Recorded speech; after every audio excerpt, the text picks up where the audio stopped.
Hello aspirants, welcome to E classroom. আমরা প্রত্যেকদিন যেমন একটা নতুন ইনিশিয়েটিভ নিয়েছি, প্রত্যেক দিনের যে কারেন্ট অ্যাফেয়ার্সগুলো আছে সেগুলো আমরা আলোচনা করছি। সেই মতো আজকের এই 7ই জুলাই 7/7/2024 অনুযায়ী যে গুরুত্বপূর্ণ কারেন্ট অ্যাফেয়ার্সগুলো রয়েছে আমাদের আগামী পরীক্ষাগুলোর জন্য, সেগুলো নিয়ে আজকে আমরা আলোচনা করব।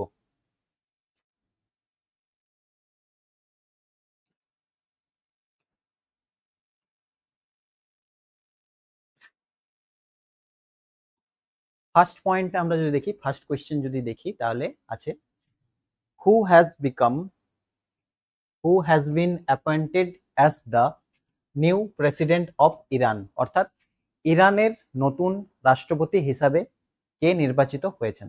এর উত্তর আমরা দেখছি এখানে কি আছে, মাসুদ পেজেশকিয়ান। মাসুদ পেজেশকিয়ানকে ইরানের নতুন রাষ্ট্রপতি হিসাবে নির্বাচিত করা হয়েছে। এই যে মাসুদ পেজেশকিয়ান রাষ্ট্রপতি হিসাবে নির্বাচিত হলেন ইরানের, এর আগের যদি আমরা দেখি ফর্মার প্রেসিডেন্ট ইরানের কে ছিলেন, তিনি ছিলেন ইব্রাহিম রাইসি। এবং আমরা জানি কিছুদিন আগে ইব্রাহিম রাইসি একটা হেলিকপ্টার দুর্ঘটনাতে ওনার মৃত্যু হয়েছিলেন। শুধু তিনি না, তার সাথে ওই দেশের ইরানের ফরেন মিনিস্টার এবং অন্যান্য গুরুত্বপূর্ণ কিছু আধিকারিক ছিলেন, তাদেরও হেলিকপ্টার দুর্ঘটনায় মৃত্যু হয়েছিল। তারপরে সেই দেশের নতুন রাষ্ট্রপতি হিসাবে নির্বাচিত হলেন মাসুদ পেজেশকিয়ান হিসাবে। এই যে ইরান নামটা আমরা দেখছি, এই ইরানের ক্যাপিটাল কি? ইরানের ক্যাপিটাল হচ্ছে তেহরান। এবং যদি আমরা কারেন্সি দেখি ইরানের, তাহলে কারেন্সি আমরা দেখব ইরানি রিয়াল। ইরানি রিয়াল হচ্ছে ইরানের ক্যাপিটাল।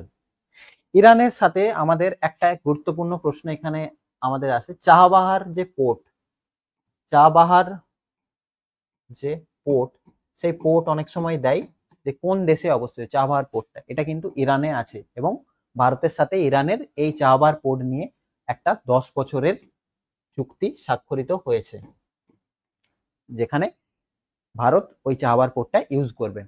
এবং এখানে দেখো একটা অন্য পয়েন্ট দেওয়া হয়েছে, ইরান কি হয়েছে, become the 9th member of SCO. SCO বা সাংহাই কোঅপারেশন অর্গানাইজেশনের 9th মেম্বার হিসাবে ইরানকে তার 9th মেম্বার হয়েছে। এবং আরেকটা কি, one of the 5th new members of BRICS. এই ব্রিক্স যে কান্ট্রিগুলো আছে, সেই ব্রিক্সের one of the 5th new country. ব্রিক্সের যে 5টা নতুন কান্ট্রি মেম্বার হিসাবে জয়েন করেছে, তার মধ্যে একটা হলো ইরান। তাহলে এই ব্রিক্স যদি আমরা টার্মটা দেখি, এই ব্রিক্সের ফুল ফর্ম কি? এই BRICS, প্রত্যেকটা লেটার অনুযায়ী এক একটা দেশ। বি যদি আমরা দেখি তাহলে কি হবে, বি ফর ব্রাজিল। আর এ কি হচ্ছে, রাশিয়া।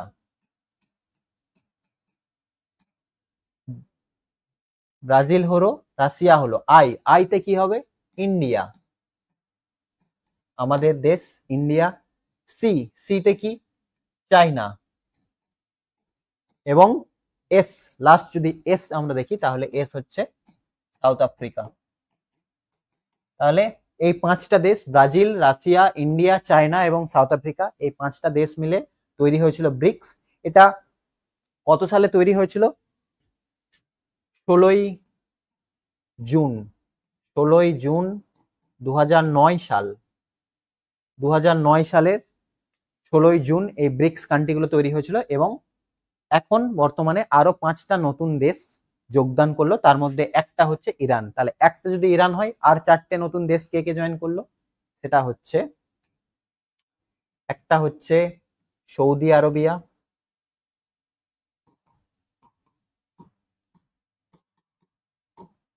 নেক্সট হচ্ছে ইউএই, দুটো হলো। আর কে, ইজিপ্ট, ইজিপ্ট এবং ইথিওপিয়া। ইথিওপিয়া, এই 4টে এবং ইরান, এই 5টা নতুন দেশ হিসাবে জয়েন করলো এসসিওতে। এবং এসসিওটার ফুল ফর্ম কি আমরা জানি, সাংহাই কোঅপারেশন অর্গানাইজেশন। তাহলে মাসুদ পেজেশকিয়ান ইরানের নতুন প্রেসিডেন্ট হিসাবে নির্বাচিত হলেন। দ্বিতীয় প্রশ্ন যদি আমরা দেখি তাহলে কি আছে, হু হ্যাজ বিন অ্যাপয়েন্টেড, কাকে অ্যাপয়েন্ট করা হয়েছে কি হিসাবে, as the new Director General of Press Information Bureau. Press information ব্যুরোর নতুন ডিরেক্টর জেনারেল হিসাবে কাকে অ্যাপয়েন্টমেন্ট করা হয়েছে বা কাকে অ্যাপয়েন্টমেন্ট দেওয়া হয়েছে? তাহলে কি নাম তার? ধীরেন্দ্র ওঝা। ধীরেন্দ্র ওঝাকে নতুন ডিজি বা ডিরেক্টর জেনারেল হিসাবে নির্বাচিত করা হয়েছে কার? Press information bureau. এই যে ধীরেন্দ্র ওঝা উনি ডিজি হিসাবে নির্বাচিত হলেন, নতুন অ্যাপয়েন্টমেন্ট পেলেন, তিনি কাকে রিপ্লেস করলেন? তিনি রিপ্লেস করছেন, তার আগে ছিলেন শেফালি সরন। শেফালি সরনকে ধীরেন্দ্র ওঝা পিআইবির নতুন ডিরেক্টর জেনারেল হিসাবে নির্বাচিত হলেন। এই যে আমরা পড়লাম প্রেস ইনফরমেশন ব্যুরো, এই প্রেস ইনফরমেশন ব্যুরোটা অ্যাকচুয়ালি কি? এই প্রেস ইনফরমেশন ব্যুরো এটাকে আমরা কমনলি কি নামে জেনে থাকি? অনেক সময় আমরা দেখে থাকি পিআইবি। পিআইবি একে শর্টে বলা হয়। এটা কি? এটা হচ্ছে একটা nodal agency car? Government of India, Bharat সরকারের একটা নোডাল এজেন্সি, যার কি কাজ এবং এটা কোন মিনিস্ট্রির আন্ডারে পড়ছে? Ministry of information and broadcasting. Ministry of information এবং ব্রডকাস্টিং এর আন্ডারে এই পিআইবি বা প্রেস ইনফরমেশন ব্যুরো পড়ে। এর হেডকোয়ার্টার যদি আমরা দেখি, হেডকোয়ার্টার কোথায় আছে? তাহলে দেখবো আমরা কি এর হেডকোয়ার্টার আছে আমাদের, বা এর national media centre new Delhi, এটাতে বেস করে এই পিআইবি আছে। এবং এই পিআইবিটা অ্যাকচুয়ালি কি করে? এর কাজ কি? কেন তৈরি করা হয়েছিল? প্রেস ইনফরমেশন ব্যুরো এটা কেন তৈরি হলো? এর মেন কাজ কি? ডেসিমিনেটস ইনফরমেশন। এর কাজ হচ্ছে ইনফরমেশন দেওয়া। কাদেরকে? প্রিন্ট মিডিয়াকে, ইলেকট্রনিক মিডিয়াকে এবং web media. Print media, web media এবং ইলেকট্রনিক মিডিয়া এদেরকে ইনফরমেশন দেওয়া হচ্ছে মেন কাজ। কিসের ইনফরমেশন দিচ্ছে? অন গভর্নমেন্ট প্ল্যানস, অর্থাৎ সরকার যে প্ল্যান করছে সেই যে ইনফরমেশন গুলো সেগুলো দিচ্ছে। আর কি দিচ্ছে? পলিসি। সরকার যখন নতুন কোনো পলিসি নিয়ে আসছে দেশের জন্য, সেই ইনফরমেশন গুলো দিচ্ছে। এবং programme initiatives and achievements, Bharat সরকার যে যে অ্যাচিভমেন্ট গুলো করছে সেই ইনফরমেশন গুলো দিয়ে থাকে। এবং নতুন যদি কোনো ইনিশিয়েটিভ নেওয়া হয়, নতুন কোনো প্ল্যান আসে, নতুন কোনো পলিসি আসে, সেই তথ্যগুলো, সমস্ত তথ্য পিআইবি দিয়ে থাকে সমস্ত প্রিন্ট মিডিয়া, তার ওয়েব মিডিয়া এবং অন্যান্য যে মিডিয়া হাউসগুলো রয়েছে তাদেরকে। এবং এটা কতগুলো ভাষায় অ্যাভেলেবেল আছে? টোটাল আমাদের যে 14টা অফিসিয়াল ল্যাঙ্গুয়েজ আছে, সব ল্যাঙ্গুয়েজে কিন্তু এই পিআইবি তার ইনফরমেশন গুলো দিয়ে থাকে। এই যে একটু আগে আমরা দেখলাম ইনফরমেশন এবং ministry of information and broadcasting, এর বর্তমান যদি আমরা মিনিস্টার দেখি, ইউনিয়ন মিনিস্টার কে আছেন, তাহলে আমরা কি দেখবো? অশ্বিনী বৈষ্ণব। অশ্বিনী বৈষ্ণব যিনি আছেন, অশ্বিনী বৈষ্ণব হচ্ছেন এই আইবি বা ইনফরমেশন ব্রডকাস্টিং মিনিস্টার। এবং আমরা কি জানি, ইনি একই সাথে ভারতের রেল মিনিস্টারও, রেল মিনিস্টার অফ ইন্ডিয়াও হচ্ছেন অশ্বিনী বৈষ্ণব। তাহলে পিআইবির নতুন ডিজি হিসাবে নির্বাচিত হলেন আমাদের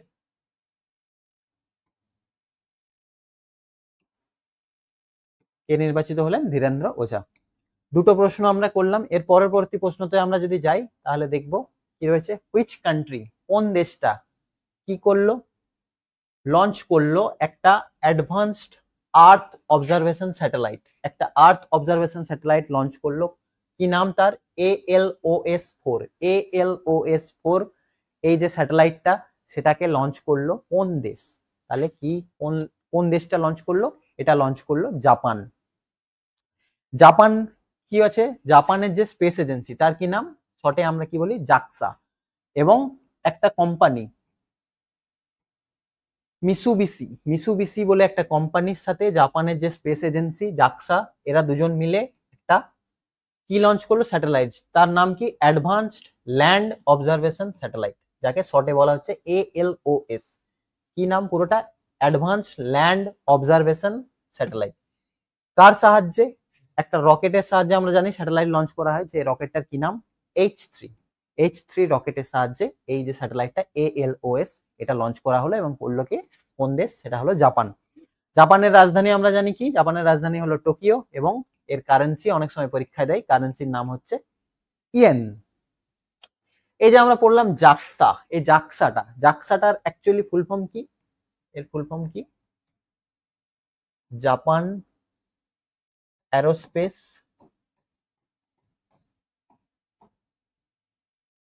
এক্সপ্লোরেশন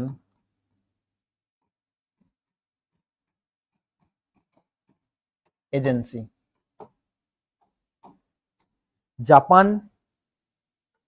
জাপান বা জাপানিজ আমরা বলতে পারি, জাপানিজ অ্যারোস্পেস এক্সপ্লোরেশন এজেন্সি হচ্ছে জাক্সার ফুল ফর্ম। এই জাক্সা তৈরি করলো এবং কিছুদিন আগেই আমরা দেখেছিলাম এই জাপান বা জাক্সা কি করেছিল, চাঁদে যে সফট ল্যান্ডিং বা আমাদের মুনের সফট ল্যান্ডিং করবার জন্য ফিফথ কান্ট্রি হিসাবে জাপান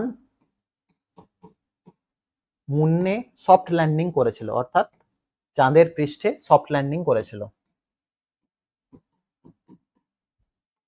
ফিফথ কান্ট্রি হিসাবে। তাহলে ফিফথ কান্ট্রি যদি জাপান হয়, ফার্স্ট কোন কান্ট্রি ল্যান্ডিং করেছিল? ফার্স্টে আমরা কি জানি, সোভিয়েত ইউনিয়ন যখন ছিল তারা করেছিল। তারপরে কারা করেছিল? সোভিয়েত ইউনিয়নের পরে ইউএসএ করেছিল, তারপরে কে করেছিল? চায়না করেছিল, এবং লাস্ট আমরা কিছুদিন আগে আমরা জানি আমাদের দেশ ইন্ডিয়া করেছিল ফোর্থ কান্ট্রি হিসাবে।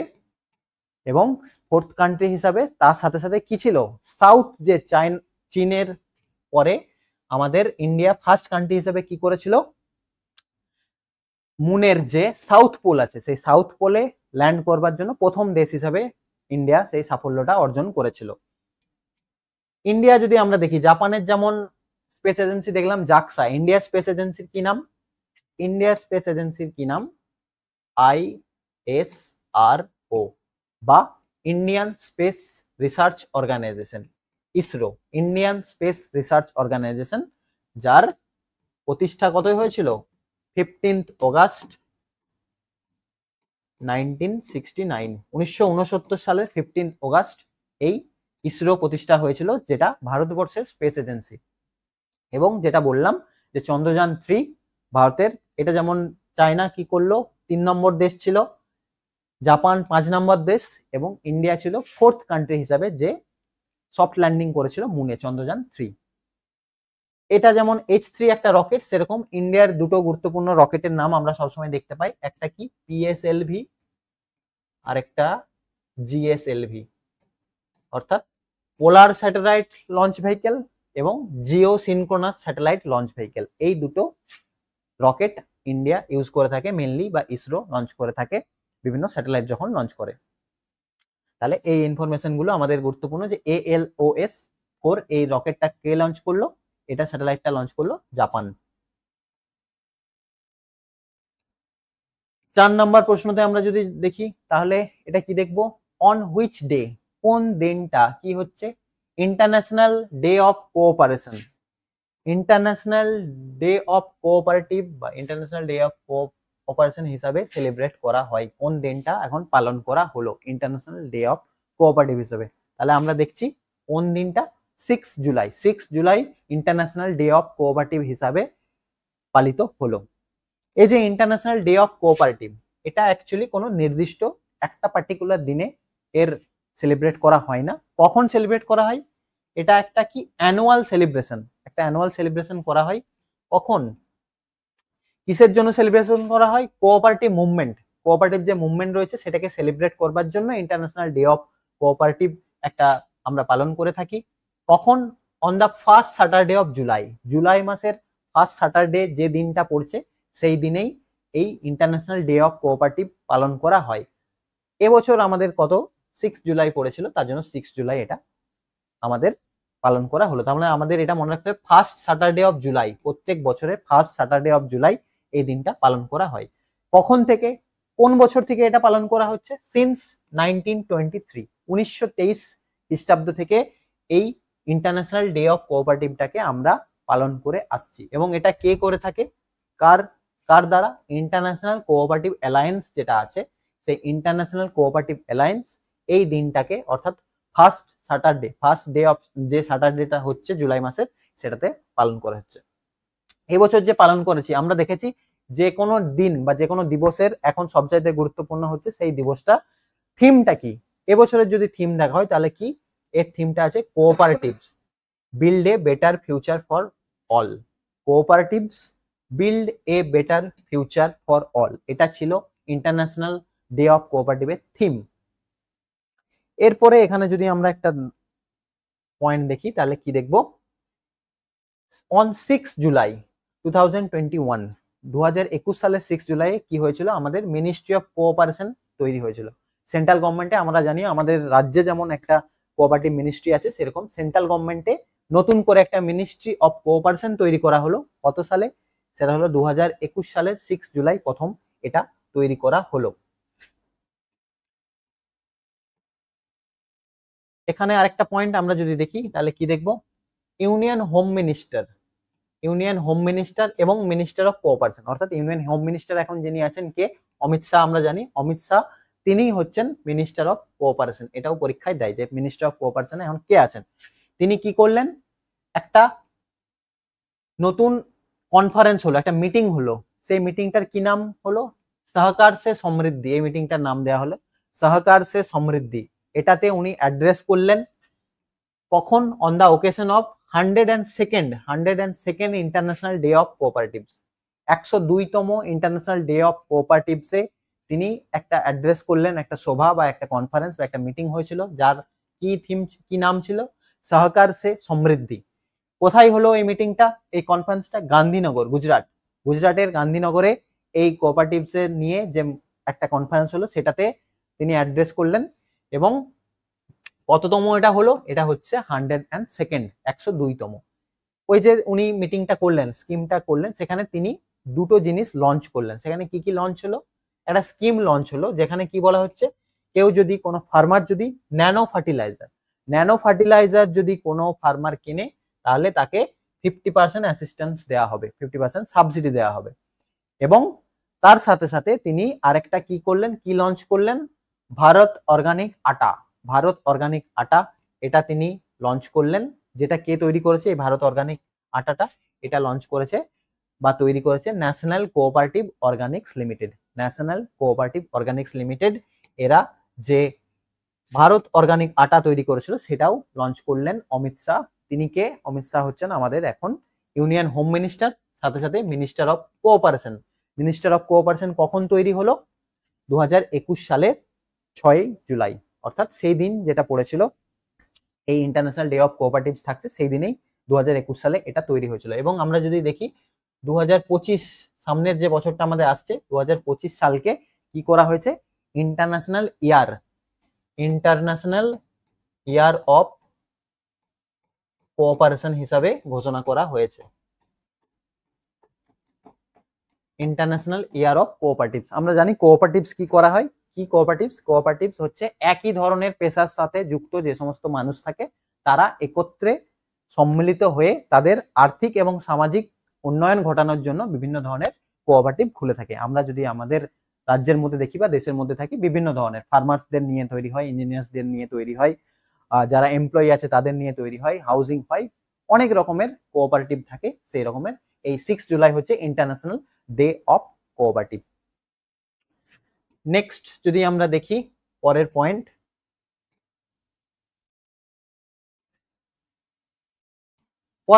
একটা বই, কি নাম বইটার? Kargil war the turning point. বইটার নাম Kargil war the turning point. এই বইটাকে কে লঞ্চ করলেন?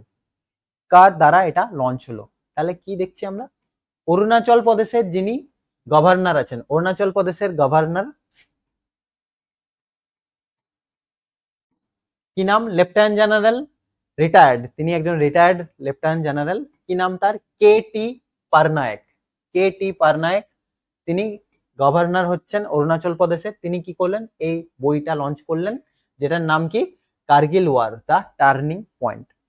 উনি তো লঞ্চ করলেন, তাহলে বইটা অ্যাকচুয়ালি লিখলেন কে? বইটা লিখলেন কে? একজন বীর চক্র অ্যাওয়ার্ডি, বীর চক্র পেয়েছিলেন এমন একজন awardee, colonel M B. Rabindranath. Colonel M B. Rabindranath এই বইটা লিখেছেন, Kargil war the turning point, এটা লঞ্চ করলেন। অরুণাচল প্রদেশের গভর্নর, অর্থাৎ অরুণাচল প্রদেশ যদি দেখি, অরুণাচল প্রদেশের ক্যাপিটালের নাম কি? ইটানগর। এবং অরুণাচল প্রদেশের বর্তমান মুখ্যমন্ত্রী কে আছেন? সিএম কে আছেন? পেমা খান্ডু। একটু আগে দেখলাম এই বীর চক্র, এই বীর চক্রটা আমাদের কিসের জন্য দেওয়া হয়? বীর চক্র, বীর চক্র হচ্ছে আমাদের যে যুদ্ধকালীন, আমরা জানি মিলিটারি যে অনার দেওয়া হয়, অর্থাৎ যুদ্ধক্ষেত্রে যখন কেউ, কোনো ব্যক্তি যখন, সেটা স্থল হতে পারে, জল হতে পারে, অথবা আকাশ ক্ষেত্রে হতে পারে, অসাধারণ তার প্রতিভার যিনি ভূমিকা দেখান, তার জন্য 3 ধরনের আমাদের পুরস্কার দেওয়া হয়। একদম সর্বোচ্চ যে পুরস্কার দেওয়া হয় আমরা সেটা কি জানি, war time highest gallantry award কি হয়, পরমবীর চক্র। পরমবীর চক্র এটা হচ্ছে হাইয়েস্ট 1 নাম্বার। 2 নম্বরে কি থাকে, মহাবীর চক্র। এবং 3 নম্বরে থাকে এই বীর চক্র। তাহলে 3 হাইয়েস্ট, থার্ড যদি আমরা দেখি র্যাঙ্কিং এর দিক থেকে থার্ড হাইয়েস্ট আমাদের গ্যালান্ট্রি অ্যাওয়ার্ড হচ্ছে বীর চক্র, সেটা হচ্ছে যুদ্ধকালীন ওয়ার টাইমে। এবং একই সাথে আমরা জানি একটা শান্তিকালীন অর্থাৎ পিস টাইমেও যখন স্থল, জল অথবা এয়ারে কোনো ব্যক্তি বা কোনো আর্মি, এয়ারফোর্স, নেভি বা এই ধরনের কোনো ব্যক্তি যখন অসাধারণ তার ভূমিকা দেখান, প্রতিভা দেখান, তখন 3 ধরনের সেখানেও হয়। এখানে যেমন পরমবীর চক্র, মহাবীর চক্র এবং বীর চক্র হলো, সেখানেও 3 ধরনের অ্যাওয়ার্ড দেওয়া হয়। ফার্স্ট কি হচ্ছে শান্তিকালীন হাইয়েস্ট অ্যাওয়ার্ড কি, অশোক চক্র। 1 নাম্বার অশোক চক্র। 2 নাম্বার কি হয়, 2 নাম্বার কোন অ্যাওয়ার্ড দেওয়া হয়, কীর্তি চক্র। এবং 3 নাম্বার কি হয়, শৌর্য চক্র। শৌর্য চক্র। তাহলে অশোক চক্র, কীর্তি চক্র এবং শৌর্য চক্র। এই বইটা আমরা যদি দেখি, Kargil war the turning point, এই বইটা কে লঞ্চ করলেন, অরুণাচল প্রদেশের গভর্নর কে.টি. পারনায়ক। এবং এই বইটা যদি বলা হয় কে লিখেছিলেন, তাহলে কর্নেল এম.বি. রবীন্দ্রনাথ। নেক্সট পরবর্তী প্রশ্নতে আমরা যদি যাই, 5 নম্বরের পরে 6 নম্বর প্রশ্নতে যদি যাই, তাহলে আমরা কি দেখব, কোন রাজ্যটা, হুইচ স্টেট বা কোন রাজ্য সরকার কি করলো, লঞ্চড এনটিআর ভরসা স্কিম। এনটিআর ভরসা বলে যে স্কিমটা, সেটা কোন রাজ্য লঞ্চ করলো, তাহলে কি, অন্ধ্রপ্রদেশের চিফ মিনিস্টার। অন্ধ্রপ্রদেশ রাজ্যে এটা চালু হলো। অন্ধ্রপ্রদেশের চিফ মিনিস্টার বর্তমানে কে আছেন, চন্দ্রবাবু নাইডু। চন্দ্রবাবু নাইডু লঞ্চ করলেন একটা কি স্কিম, যেটা কি একটা সোশ্যাল সিকিউরিটি স্কিম।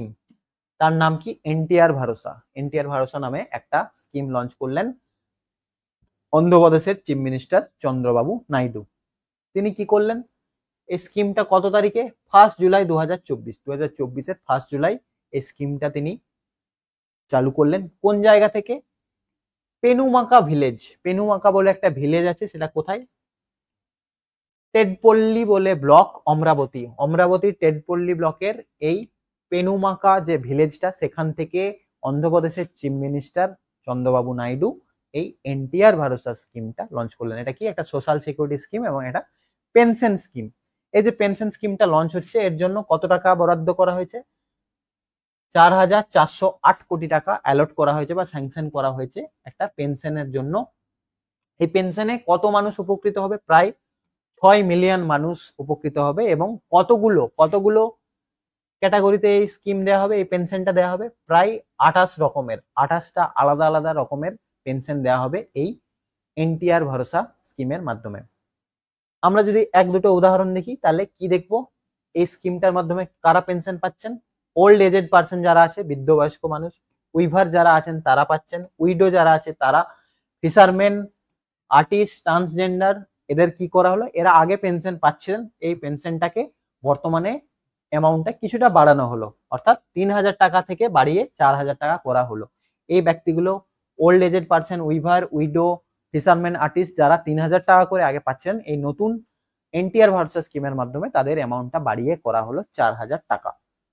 এবং যারা ডিজেবলড পার্সন আছেন, বিকলাঙ্গ ব্যক্তি আছেন এবং মাল্টি ডিফর্মিটি, লেপ্রোসি, কুষ্ঠরোগে যারা আক্রান্ত, সেই সমস্ত ব্যক্তিদেরকে, পেশেন্টদেরকে কি করা হলো, 3,000 টাকা থেকে বাড়িয়ে 6,000 টাকা করা হলো। এই স্কিমের মাধ্যমে অ্যামাউন্টটা 3,000-এর বদলে এখন 4,000 টাকা করা হলো। এবং যারা একদম বেড রিডেন, ফুললি ডিজেবলড, যারা হাঁটতে চলতে কিচ্ছু পারেন না, তাদের জন্য কি করা হলো, 5,000 টাকার থেকে বাড়িয়ে এখন করে দেওয়া হলো কত, 15,000 টাকা।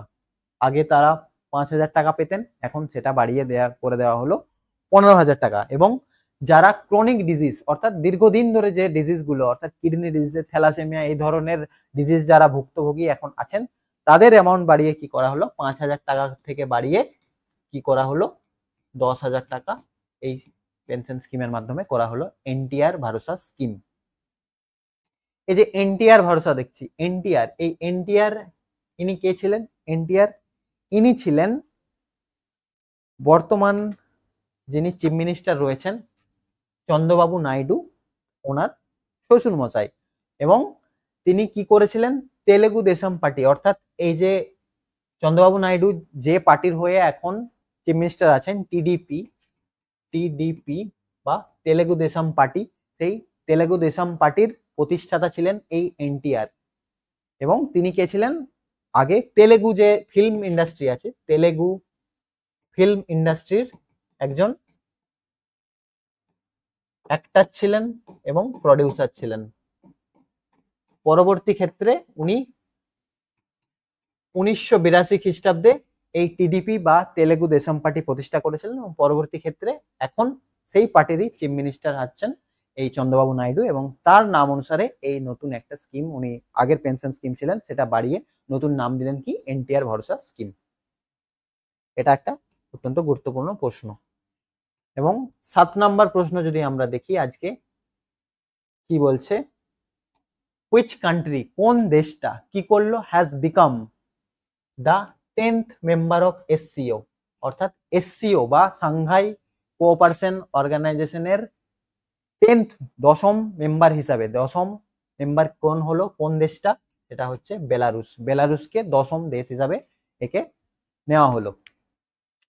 এই এসসিওটার আমরা কি দেখলাম কিছুদিন আগে? 24th মিটিং তাদের হলো কাউন্সিল অফ হেড, যারা সেই দেশগুলো যে মেম্বার কান্ট্রিগুলো আছে তাদের হেডদের নিয়ে একটা মিটিং হলো। কত তারিখে? 4th জুলাই। 4th জুলাই মিটিংটা হয়েছিল কোথায়? কাজাখস্তানের আস্তানা কাজাখস্তানের। সেখানে 24th মিটিংটা হয়েছিল তাদেরকে, কাউন্সিল অফ হেডস যারা আছে এসসিওর তাদেরকে নিয়ে। এই যে 24th মিটিং হলো সেটা হলো আস্তানা। এবং 25th যদি আমরা দেখি তাহলে পরের বছরে আমাদের এই মিটিং কোথায় হবে? চায়নাতে এই মিটিংটা হবে। এসসিও এর ফুল ফর্ম কি? Shanghai Cooperation Organisation. Shanghai Cooperation Organisation হচ্ছে এই এসসিও এর ফুল ফর্ম, যেটা কখন তৈরি হয়েছিল?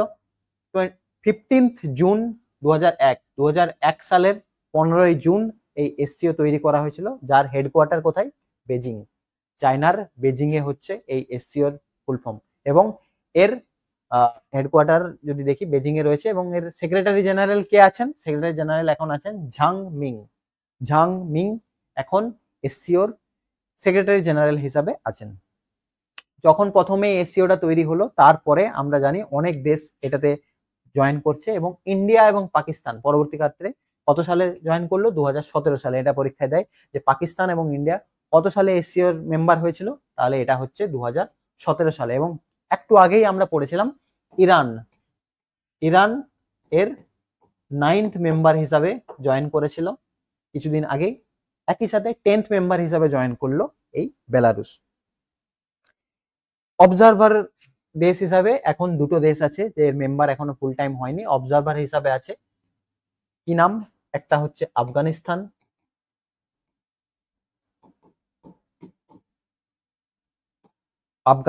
অবজারভার হিসাবে আছে। এবং 2 নাম্বার হচ্ছে মঙ্গোলিয়া। এই দুটো দেশ আমাদের এখন এসসিওর অবজারভার কান্ট্রি হিসাবে আছে। এবং 10ম দেশ হিসাবে বেলারুস জয়েন করলো, 9th হিসাবে জয়েন করলো ইরান। এবং পাকিস্তান ইন্ডিয়া জয়েন করেছিল 2017 সালে। 2001 সালে এটা তৈরি হয়েছিল। এর হেডকোয়ার্টার চায়নার বেজিং এ, সেক্রেটারি জেনারেল ঝাং মিং। 10ম দেশ বেলারুস। এটুকুই ছিল আজকের আমাদের গুরুত্বপূর্ণ কয়েকটা কারেন্ট অ্যাফেয়ার্স। আবার আমরা আগামীকাল এই ধরনের গুরুত্বপূর্ণ যে কারেন্ট অ্যাফেয়ার্স গুলো থাকবো সেগুলো নিয়ে আলোচনা করব। ততক্ষণ তোমরা যে সামনের পরীক্ষাগুলো আসছে তার জন্য কারেন্ট অ্যাফেয়ার্স এর পাশাপাশি আরো অন্যান্য যে সাবজেক্ট রয়েছে সেগুলো পড়াশোনা করতে থাকো।